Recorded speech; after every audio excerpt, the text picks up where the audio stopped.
Good morning, DY site. Isn't that exciting? Let's have a woohoo for the DY site. I don't have the Brittany mic on this morning. I've got to use this guy, and I'm normally running around and stuff, so I don't know how that's going to go this morning. I may well forget to have a mic in my hand, and so you might not be able to hear the whole thing, but look, we'll see how we go. God's big, so I think he'll sort me out right there. So that's going to be good. We're going to get straight into it. This morning we're going to be looking at the book of Haggai. Anyone know what that is? You may well be saying, Haggai, get there. I'll tell you, Haggai, get there. You open up your phone, type in Haggai, it will take you there. If you've got a real Bible, you can open up to the divide between the Old and the New Testament, go back 3 books, and there you will find the book of Haggai. It's a very short book, it's only 2 chapters.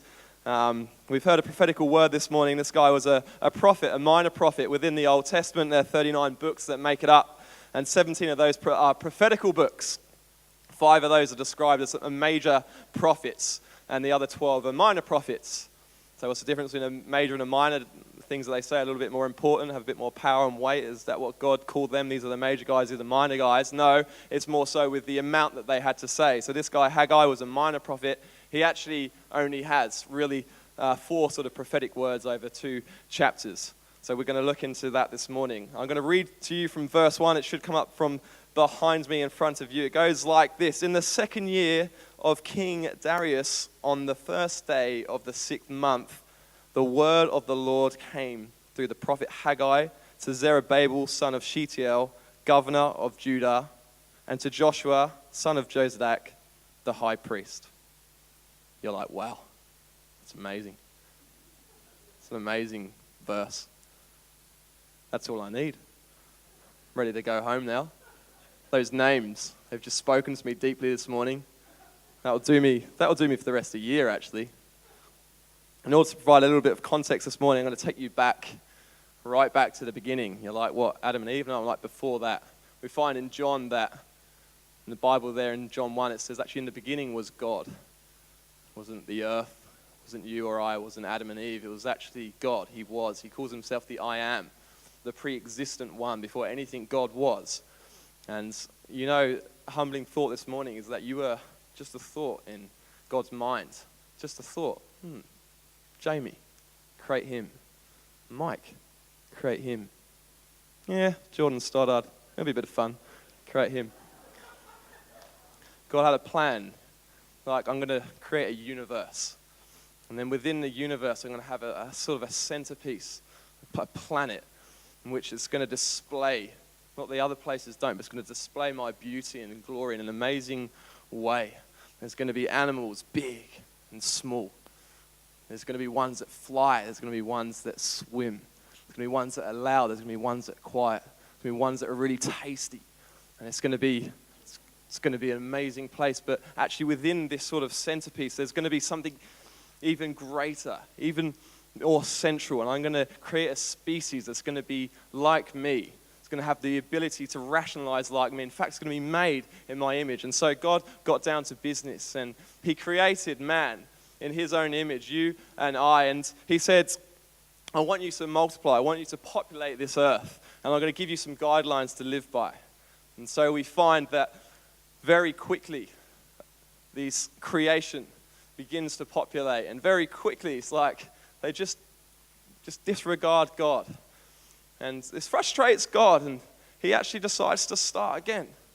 They so opposed him, I'll start again. But there's this one guy, this guy Noah, he seems to get it. It's like he actually understands something with me. I'm going to keep him alive, and actually with this quality and what he has, I'm going to start again with him. And so again, he commissions this people to populate. But he said, I'm never going to do that again. I'm never going to flood out the earth ever again. And so this new people group begins to populate. They go again, and it doesn't take too many chapters where you see, again, this people begin to turn their back on God. They frustrate God. God frustrates them. He breaks them up in different languages. So now they're broken, they're divided, and they spread into different languages and defined by the tongue that they speak in. And they begin to form their own sort of nations, their own people groups. And within these people groups, very quickly, they begin to create and make their own religions in the way that they see God. In fact, you see these religions at this point, they're very self-gratifying images of God, how we think God should be. I think God looks like this. And God will do what I sort of say he should do. And again, it's like, people just don't get it. And God said, oh no, I'm going to slight change here of tact. I'm going to pick a person, and this person is going to turn into a nation, and this is going to be my nation. And through this nation, we're going to show the rest of the world that actually I'm the one true God. And so he goes to this guy, Abraham. He's like, hey, Abraham, your name's going to be changed. It's going to be Abraham. And he was like, what? That's my name, Abraham. No, it's going to be Abraham because Abraham's plural. And in fact, I'm going to turn you into a great nation. In fact, your descendants are going to be so great. Have you been to the sea before? You've seen the shore. You've seen how many grains of sand on there? That's going to be the amount of descendants you have. He's like, that's great, but I'm old. And my wife, she's 90. She's not looking so hot. I was like, that's fine. I'm God. I can sort that out. So we sorted that out. Abraham had a son, Isaac. Isaac had a son, Jacob. Jacob had 12 sons. And these 12 sons were going to be the tribes of the people of God. We go back, he changes Jacob's name to Israel. Israel were going to be the people of God, the new people of God. Israel, here we are on planet Earth. This is great. But then this people group or this family, they end up in Egypt. Under okay Pharaoh. The Pharaoh was all right then. But then that Pharaoh dies out. A new Pharaoh comes in. This Pharaoh's not so good. And in fact, he starts to see this sort of people of God get a little bit powerful. So he said, you know what I'm going to do with you? I'm going to enslave you. You're going to build my kingdom here in Egypt. And so they begin to build this kingdom. And life's not going so well, but they still begin to grow and multiply. So he said, we need to stop this population of this Israelite people. So in fact, what I'm going to do, I'm now going to kill every single newborn son. And so there was a decree in the land that this happens. God said, this is still my people. And he could not stand and watch. And so he spoke to another man, Moses. He said, Moses, you're going to go and speak to Pharaoh. You're going to lead this people out. He goes, all right, I'll do that. He went to see Pharaoh. Pharaoh, we're going to lead this people out. Is that okay? Pharaoh said, no. And then God said, well, tell him I'm going to do some stuff. So he goes back. He said, I'm going to do some stuff. That's what God says. He said, well, you still can't go. They said, okay, he's going to start doing things. And so then God starts to depict every single god in the Egyptian empire at that time. You read through the plagues and a direct attack on every single god that the Egyptians had at that point. And still Pharaoh said, no, no, no, no. Until God opposes their biggest god, Pharaoh, who was meant to be the god of life itself. And Moses says, if you don't let the people go this time, then God will really oppose you. And he will take every firstborn son from your household. But he will spare the Israelites. And so this happens. At the end of it, Pharaoh says, go. The Israelites say, woo, we're out. They start running. They're off. Pharaoh changes his mind. He starts chasing like, oh my gosh, they're chasing us. What we're going to do? We just got to the Red Sea. I can't swim. I've been building pyramids for the last 40 years. I don't even know what water is.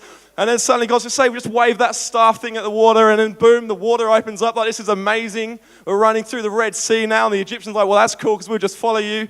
Then they all get in there, and then the water closes in on the Egyptians. The Israelites sail through. Like, this is amazing. We're out. We're free. This is cool. And then God said, I'm going to take you to a new land. I'm going to take you to a special, spacious, beautiful, fertile land. All right? You thought sort of Egypt was, okay, and then it got pretty bad, but you haven't seen anything yet. You haven't seen anything yet. This place is going to be amazing. It's going to be a great place to grow the kingdom of God, the people of God. And so he explained what this land was, and they sent some guys out. The guys came back, they're like, it is everything God said. It is amazing. You will not believe this place. It's fantastic. The soil's fertile. It's going to be a fantastic place. Having said that, there are these big guys there. Like, they're tall. They're large humans. They're big. God's like, I'm just going to wipe out this generation. God's got to have a thing of doing that. They just don't get it. I've just been with you. You saw the Red Sea sort of do that thing where it just opened up and the ground was dry and you just walked through. You saw the plagues. They've got some big guys in this nation and you're not going to believe me. And so that whole generation and walk around in the desert for 40 years. God says, you younger guys, you're all right. They should have known better, the older ones. You younger ones are all right. So Joshua rises up and he takes the people to the promised land. The people of God eventually arrive at this promised land. It's amazing. They become very powerful. You see them defeating armies that are way bigger and way stronger than them. But then they get a little bit bored. We want a king. God's like, I'm your king. Like, yeah, we know that, but we sort of want a man king. Like a Man king, all these other nations, they got man kings. We just want a man king. All right, I'll give you a man king. So he gives them Saul. Saul was, strong and big and handsome and a good leader, but turned out to be a horrific king. And there was David. David was a good king, a murderer, an adulterer, but God kind of liked him. He was a good king. And then some time went on, then Solomon came along. And Solomon was going to be the man to build the temple. It's an amazing temple where God was going to throw in the commandments, his laws. He was going to put in the tabernacle there that he'd already instructed them to build. And this was going to be like the epicenter of the people of God, the temple, the place in which they would worship and sacrifice. And all these other religions and nations would look in and see, this is what makes this people strong. It's not the people, it's the God of the people. This is it. This is the reason they have defeated these armies far greater than them. And they would have heard the stories, and this was the place where the people of God were going to worship their God. This was going to be the hallmark. This was going to be the centerpiece of Israel. And then we find Solomon has a son, Jeroboam. He's kind of not so good.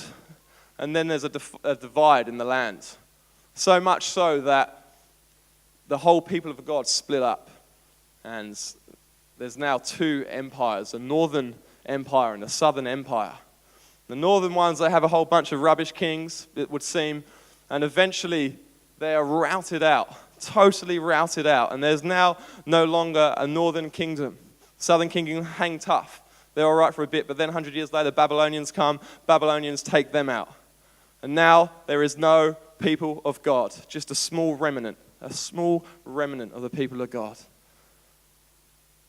And then I think it's the Assyrians. Let's check the notes here. It's the Persians. The Persians take the Babylonians, and there's a man in there named Cyrus, a king named Cyrus, and he says that this remnant should go back to their land. And Darius is the king after Cyrus.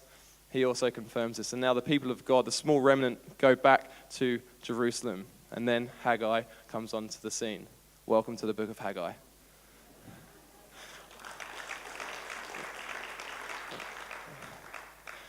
Let's see what the Lord would have to say after 20 years of the people being back in his homeland. It says this is what the Lord Almighty says. These people say, the time has not yet come to rebuild the Lord's house. So remember Solomon's temple, it was left in ruins by the Babylonians. When they went back, it was still in ruins. And the people said, it's just not time yet to rebuild it. I was like, this is the epicenter.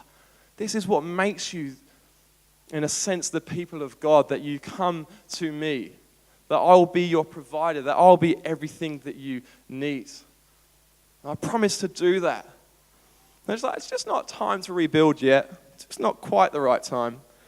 So let's find out what they were doing instead. We pick it up in verse 3. It says this, then the word of the Lord came through the prophet Haggai. Is it a time for you yourselves to be living in your paneled houses while this house remains a ruin? There's a sense of sarcasm there from the Lord Almighty. It's a time for you to be building your paneled houses. Who here lives in a paneled house or a cladded house? Put your hand up. Anyone got a cladded house? This is a message specific for you this morning. The rest of you can go home. You've been very bad. God wants to pick you out. Bricks are better. There's a sense of sarcasm. They were more concerned with their own house. And these paneled houses, they weren't small houses, they weren't little houses. These were big, sort of majestic houses to display their own splendor, very amazing craftsmanship upon these paneled houses. Maybe they're a thing that they had picked up from other nations. And this was their massive priority. So here we go. Application number 1 this morning. It would appear that it's the natural human bias to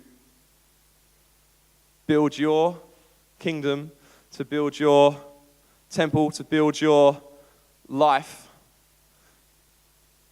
above anything else. That is the natural human bias for every single person, it would appear. To look after yourself, to defend yourself, to be the king of your life, to put pleasure first, to put your family first. It's like a It's like a subconscious bias. Maybe you don't realize or don't know you have that. Every single person has this subconscious bias. And the second thing is this, that even with the knowledge of God that these guys had, they clearly had that, it's still a very viable option to still build your own house and your own kingdom. Even with the knowledge, these guys knew. They knew the stories. They knew that God had brought them back. Yet their priority was still to build their own house above God's. This is me to a T. It's just not the right time to sort my giving out at the moment. I'm not earning enough. I'm at TAFE. Like, you don't really get that much. It's an apprentice. Tax is huge. I don't think God knew much about tax back in the day, like how high that was. And I think when I'm earning the right amount, then, I'll definitely sort that out. And I think Graham, down the bottom of the apartment there, I know he's got a bad knee, but it's better just to get to know him first before I pray for him. Like, I just would be, he would turn, it's just not the right time yet. It's just definitely not the right time. I haven't felt the words come yet. It hasn't sort of quickened my spirit. I haven't seen it yet. I haven't felt God say it's time now to give. It's time now to pray. It's time to move to Chatswood. It's time to commit to DY. It's time to get on the worship. I haven't felt that, that words come yet. I'm waiting for it. Maybe it's going to be a dream. I know God would want to speak to me. I know that I can't just do something without him not saying it. That would just be ridiculous. That's ludicrous. And, God's response in this is quite amazing. What he would say to me, oh, okay. Oh, so it was me that told you this week to turn on the TV and watch Married at First Sight? That was me that told you to do that? It probably was. It's an amazing show. Was it me that told you to wake up at 4 a.m. and watch Liverpool Football Club destroy yet another team? Was it me, that told you to go out for breakfast on Saturday morning with your mates? What was it me that told you to do that? And the question is, why is it that we don't need a clear, loud voice to do the things that we want to do, but when it comes to God's kingdom or some area of sacrifice, we want to hear everything. We really need to hear God. We really need to hear him. We really need to hear him. And it's a challenge for us this morning. Are we going to trust him fully? I've got a car. There's probably an upset kid next door because I've taken it from next door. A little bit like Carmen's Jeep. But sometimes Christianity can look a little bit like this. Yeah, God, ready to go. The boot's open. Just jump in the back. The car jack's there. We got a flat. You know what to do. That's cool. In fact, actually, you can ride up front. Do you want to ride up front? Why don't you come in the passenger seat? And we can talk a little bit. And hang on a minute. Don't speak too loud. Triple J's on. I'm just listening to that. Whoa, easy. We're going to go this way today. No, we're not. We're going left. It's like the only way God says it works is that you hand him the keys. You hand him the keys. And this theme's come up a lot this morning already. We hand over. God says, I want you to hand over the keys. And we find that the Israelite people, they couldn't do it. They struggled time and time again to fully trust. Some could, but very often to hand the keys over. And I wonder this morning if you have handed the keys over to God, or if you're holding something back. Maybe he's just in the trunk and you pull him out when you need a little bit of extra help. He wants to be in the front. He wants to be driving. And you know what's amazing about this when God says, you come and follow me. You come and follow me. Like we have a bias to build our kingdom.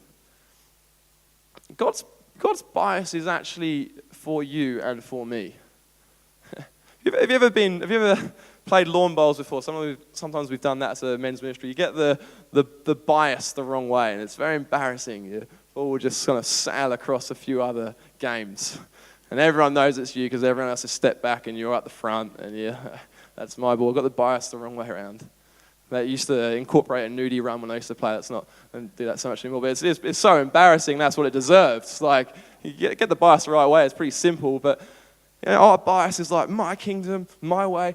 God's bias has always been for us. It's always been for his people. It's always been it's always been to better us, to love us, to provide for us. And it would be foolish, really, as the God, the creator, for us to say, oh, I'm going to hold on to the keys. You can get in the back. God says, I just want you to trust me. I just want you to trust me. I want you to let everything go. Now, practically, that's a discussion. How do you do that? How do we do that? How do you let everything go? But it happens, first of all, in the heart, doesn't it? We know that. There's things that will start to come and think, have I let that go? Can I hand that over to God? Can I honestly hand everything over to him? If he says, I want you to drop that. I want you to give that to me. I want you to give some time here. I want you to join this church. I want you to pray for this person. Can we honestly, imagine that, can you honestly give him the keys?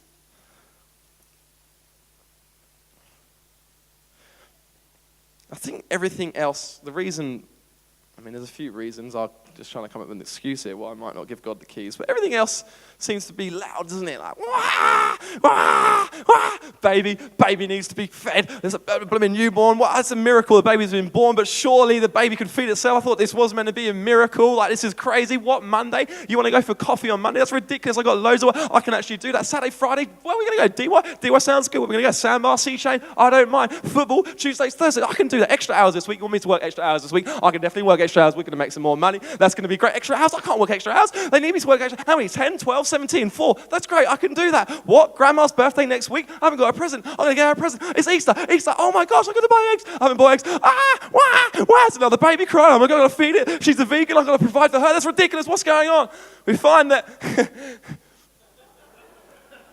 I'm out of breath. Find that everything else is loud and will call for your attention, right? Often the one that is sidelined, maybe again subconsciously, is God. Often the one he's not the loudest voice often. And it's a question of priority this morning. Will we do whatever it takes to prioritize him as he's done whatever it took to prioritize you? Will we do that? Maybe like me, you have FOMO. I had FOMO last week. That's fear of missing out for the older people. So, Chatswood Church Plant, these guys are on fire. So I'd quite like to be part of that. But we're left with Jimmy and Mike. I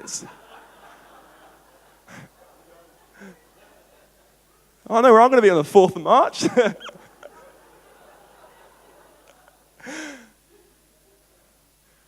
So maybe that's their time for them. It's not time for us. It's their thing. And God says it is the time. It is the time. Why don't we read the last few verses? I can't see a clock here. I don't know what time it is. And we'll look at wrapping this up. So let's continue the story here. Verse 5. It says this. Now, this is what the Lord Almighty says. Give careful thought to your ways. You have planted much, but harvested little. You eat, but never have enough. You drink, but never have your fill. You put on clothes, but you're not warm. You earn wages only to put them in a purse with holes in it. And it's a principle here that no matter how much you have, no matter if you think, well, put this money away, this is this week's savings. Put that away. Oh, gotta go get some food. Where's it gone? It's a bit hard to do. I needed the Brittany mic for this. Practice this one. Where's it gone? It's not there. Maybe it's fallen out. I don't know. Anyway, let's put some more money in. That's a holiday there. That's going to bring us satisfaction this year, I reckon. Put that one away. Time to go on holiday. It's not there. Where's it gone? Don't know. What's the wallet of satisfaction? What are you putting? Maybe a new car. Put that one away. That will bring me satisfaction. Definitely. And the principle is this, that no matter what you sow into in this life, I was saying this, no matter what you sow into, it will never, ever, ever, ever satisfy you fully like I can satisfy you. It will always be empty. Surely there's more money in here. Maybe I need to put my money elsewhere. Or maybe it's another area of, I don't know what it is. Maybe pornography will bring me satisfaction. Maybe a new car will bring me satisfaction. Maybe a new holiday. Maybe the child. This family is not complete until we have a child. That's going to bring it. And God's clear principle to the Israelite people at this time is that aside from me, you're busy. Some of these things are good. You've got to work. You've got to provide food. But it will always fall short. It'll always be empty. There's nothing in here.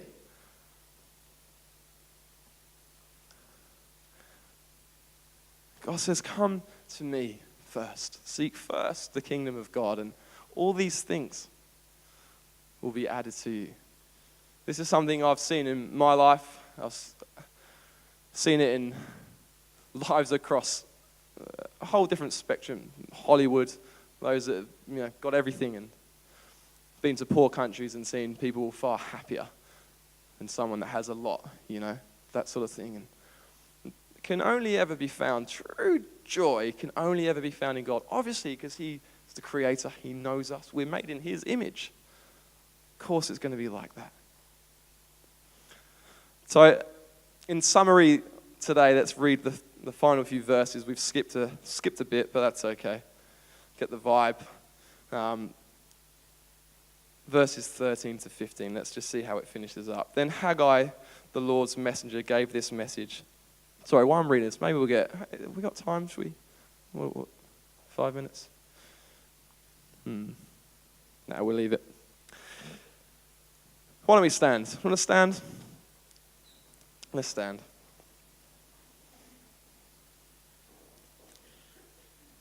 Chloe, maybe you should come up, and maybe Naomi. Is that okay? Can you do some, is Naomi here? Can you do some twinkling, Naomi? Technical term.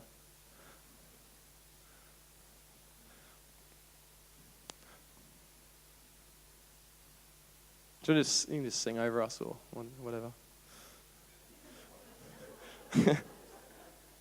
You'll figure it out. This is how it ends up. And this is a challenge because their response was pretty good. It says, then, there's a few more names in here, then Haggai, the Lord's messenger, gave this message of the Lord to the people. It says this, I am with you, declares the Lord. I'm with you. No matter your performance or anything like that, if you've given God the keys or not, He says, I am with you. And so the Lord stirred up the spirit of Zerubbabel, son of Shealtiel, the governor of Judah, and the spirit of Joshua, the high priest, and the whole remnant. And Spirit stirred up the whole remnant that was left there. And almost in unison, they decided, you know what? It's right. It's never, ever gone well for us when we've taken the keys. It's never, ever gone well for us. And the Spirit almost convicted them that day. And it says this, they came and began to work on the house of the Lord Almighty, their God, on the 24th day of the 6th month. So that was 24 days after Haggai had spoken to them. It took them 1 month to respond and to start building the Lord's temple again. They kicked into action. And so that's the challenge this morning. Are we willing to hand over the keys? Maybe you've never ever done that. Maybe you've never fully trusted God. Maybe it's time for you this morning. God says, my son, my daughter, this is a safe bet. You can hand me the keys. You can hand me the keys. And that's done in a heart response saying, God, I'll follow you. I don't understand it all, but I'll follow you. You can just do that. Even in this time, you can just say that to God. I'll follow you. Maybe, like the Israelites, you know of God, and you maybe even feel like, I'm a child of God, but I'm still relinquishing. I'm still not giving up everything. And there's areas where you're holding on. God just wants to just pinpoint things by the Spirit today and say, hey, come on, my son. Come on, my daughter. Can we give this up? I want all of you. I want all of you. I want all of you. I want all of you. And maybe collectively we decide as a group that the DY site, we're going to keep believing. We're going to keep pressing on to see this temple, to see this church established. So it starts with a heart. And we want to see what God would have with us, what he would want to do with us.